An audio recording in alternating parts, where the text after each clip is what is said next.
অনেক বছর পরে তোমার সাথে দেখা হয়েছিল সেই নদীর তীরে,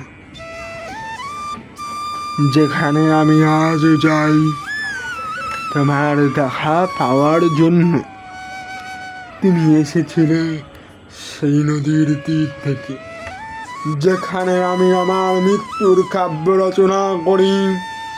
তুমি এসেছিলে এমন এক জায়গা থেকে যেখানে মানুষের আস্তানা থাকে না।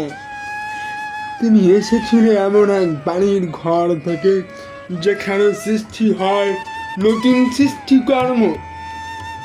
তুমি এসেছিলে 1000 বছর পরে ওই নদীর পাড়ে। আমি আজ যাই ওই নদীর কাছে তোমার ছবি আঁকার জন্য। যদি পারি তোমার জন্য একটি নাটক রচনা করব। আমি তোমাকে অমর করতে চাই তোমার ভালোবাসা পাওয়ার জন্য। আমি 1000 বছর ধরে লিখে যাব মহানাটক, যে নাটক মানুষের মনের ভেতর নাই।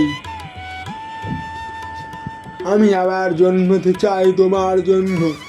আমি আবার এই বাংলায় ফিরে আসতে চাই তোমার জন্য। অনেক বছর পরে যদি আবার তোমার দেখা পাই, তাহলে তোমার জন্য যে মহাকাব্য রচনা করেছি সেই মহাকাব্য এখন বিশ্ব সাহিত্যের তুলনীয়।